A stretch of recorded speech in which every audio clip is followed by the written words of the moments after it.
നമസ്കാരം. അമേരിക്കയും ഇസ്രായേലും ഫെബ്രുവരി 28-നാണ് ഇറാനെ ആക്രമിക്കാൻ ആരംഭിക്കുന്നത്. ആദ്യ ആക്രമണത്തിൽ തന്നെ ഇറാൻ്റെ പരമോന്നത നേതാവ് അയത്തുള്ള അലി ഖമേനിയെ വധിക്കുന്നു. അതിനുശേഷം ഇറാൻ അധികനാൾ പിടിച്ചു നിൽക്കില്ല എന്നാണ് എല്ലാവരും കരുതിയത്. പക്ഷേ അമേരിക്കയ്ക്ക് കൃത്യമായ കണക്കുണ്ടായിരുന്നു. 5 ആഴ്ച വരെ ഈ യുദ്ധം അവസാനിക്കാൻ സമയമെടുക്കും എന്നാണ്. ഇന്നിപ്പോൾ 3-ാമത്തെ ആഴ്ചയിലേക്ക് യുദ്ധം കടക്കുകയാണ്.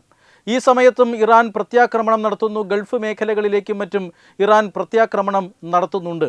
എന്നാൽ ഈ ആക്രമണം, അതായത് ആദ്യ ദിവസം തന്നെ നേതാവിനെ നഷ്ടപ്പെട്ടിട്ടും ഇത്രയും ദിവസം എങ്ങനെയാണ് ഇറാൻ്റെ സൈന്യം പിടിച്ചു നിന്നത്?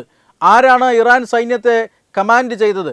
പരമോന്നത നേതാവായി പിന്നീട് തിരഞ്ഞെടുത്ത അയത്തുള്ള ഖമേനിയുടെ പിൻഗാമിയായ അദ്ദേഹത്തിൻ്റെ മകൻ മൊജ്തബ ഖമൈനിയാകട്ടെ അബോധാവസ്ഥയിലാണ്, പരിക്കേറ്റ് കോമാവസ്ഥയിലുമാണ്. പിന്നെ ആരാണ് ഇറാൻ റവല്യൂഷണറി ഗാർഡ്സ് എന്ന ഇറാൻ്റെ സൈന്യത്തെ കമാൻഡ് ചെയ്യുന്നത്? അതിനൊരേ ഒരു ഉത്തരമേ ഉള്ളൂ: അലി ലാരിജാനി. അലി ലാരിജാനി ഇറാൻ്റെ നാഷണൽ സെക്യൂരിറ്റി കൗൺസിലിൻ്റെ സെക്രട്ടറിയാണ്, അതിൻ്റെ തലവനാണ്. അദ്ദേഹമാണ് ഈ സൈനിക നീക്കങ്ങൾക്കെല്ലാം പിന്നിൽ.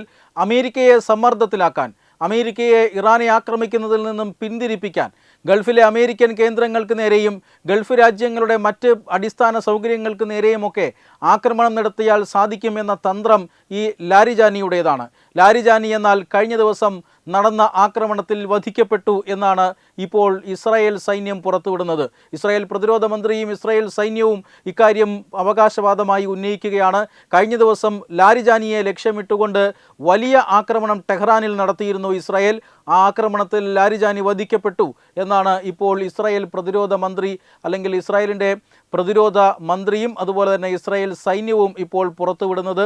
ഇതനുസരിച്ചിട്ടാണെങ്കിൽ തീർച്ചയായും ഇറാൻ്റെ അധപതനത്തിന് ഇനി അധിക നാൾ വേണ്ടി വരികയില്ല. അമേരിക്ക കണക്ക് കൂട്ടിയതുപോലെ തന്നെ 4-ാമത്തെയോ 5-ാമത്തെയോ ആഴ്ച ഇറാനെ മുട്ടുകുത്തിക്കാൻ സാധിക്കും എന്നാണ് ഇപ്പോൾ ഇസ്രായേൽ കണക്ക് കൂട്ടുന്നത്. അതായത് ഇസ്രായേൽ സൈന്യത്തെ പരമോന്നത ആത്മീയ നേതാവിൻ്റെ അഭാവത്തിൽ ഇസ്രായേലിൻ്റെ ഭരണത്തെയും ഇസ്രായേൽ സൈന്യത്തെയും കൃത്യമായ ദിശാബോധം നൽകുകയും വലിയ വലിയ തിരിച്ചടികൾ മുഖം നോക്കാതെ സൗദിയിലേക്കും ഖത്തറിലേക്കും കുവൈറ്റിലേക്കും എല്ലാം വലിയ ആക്രമണങ്ങൾ നടത്തുന്നു.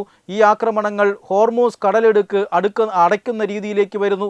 അതുവഴി മറ്റു രാജ്യങ്ങളുടെ എണ്ണ നീക്കം തടസ്സപ്പെടുന്നു. ലോകമെമ്പാടും പെട്രോളിയം ഉൽപ്പന്നങ്ങളുടെയും അതുപോലെ തന്നെ LPG ഉൽപ്പന്നങ്ങളുടെയും എല്ലാം ക്ഷാമം നേരിടുന്നു. ഇങ്ങനെ വലിയ ഒരു പ്രതിസന്ധി ഉണ്ടാക്കിയ ആക്രമണ തന്ത്രത്തിന് പിന്നിലുള്ള വ്യക്തിയാണ് അലി ലാരിജാനി. ഇദ്ദേഹം നേരത്തെ സൂചിപ്പിച്ചതുപോലെ തന്നെ ഇറാൻ്റെ നാഷണൽ സെക്യൂരിറ്റി കൗൺസിലിൻ്റെ മേധാവിയാണ്, സെക്രട്ടറിയാണ്. അന്തരിച്ച അയത്തുള്ള ഖമേനിയുമായി ഏറ്റവും അടുത്ത ബന്ധം പുലർത്തിയിരുന്ന ഇറാൻ നേതാവാണ്. ഇറാൻ റവല്യൂഷണറി ഗാർഡുമായി വളരെ കൃത്യമായ അടുപ്പമുള്ള നേതാവാണ്. മൊജ്തബ ഖമേനിയുമായിട്ട് പോലും വളരെ കൃത്യമായ അടുപ്പമുള്ള വ്യക്തിയാണ്, ഇറാൻ്റെ നേതാവാണ്. ഈ നേതാവിനെയാണ് ഇപ്പോൾ ഇസ്രായേൽ കൊലപ്പെടുത്തിയിരിക്കുന്നത്. ഇറാൻ വീണ്ടും പ്രതിസന്ധിയിൽ നിന്നും പ്രതിസന്ധിയിലേക്ക് പോവുകയാണ്. ആദ്യ ദിവസം തന്നെ പരമോന്നത നേതാവിനെ നഷ്ടപ്പെടുന്നു. പിന്നീട് നേതാക്കന്മാരെല്ലാം ഒളിവിൽ പോകുന്ന സാഹചര്യം ഉണ്ടാകുന്നു.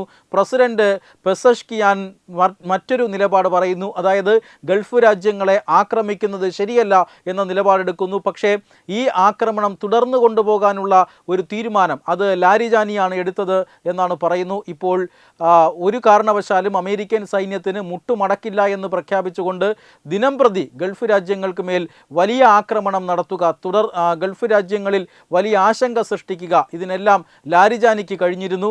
ലാരിജാനി ഇപ്പോൾ കൊല്ലപ്പെട്ടു എന്ന വാർത്തയാണ് വരുന്നത്. അതുകൊണ്ട് തന്നെ ഇറാൻ്റെ പ്രത്യാക്രമണത്തിൽ വരും ദിവസങ്ങളിൽ വലിയ കുറവുണ്ടാകും എന്ന് അമേരിക്കയും അതുപോലെ തന്നെ ഇസ്രായേലും കണക്ക് കൂട്ടുന്നു. വെബ് ഡെസ്ക് തത്തുമൈ ന്യൂസ്.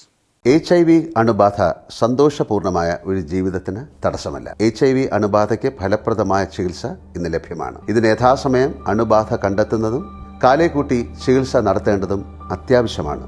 സൗജന്യമായ ചികിത്സയും മാർഗനിർദ്ദേശങ്ങളും സർക്കാർ ആശുപത്രികളിലെ ART അഥവാ ഉഷസ് കേന്ദ്രങ്ങളിൽ ലഭ്യമാണ്.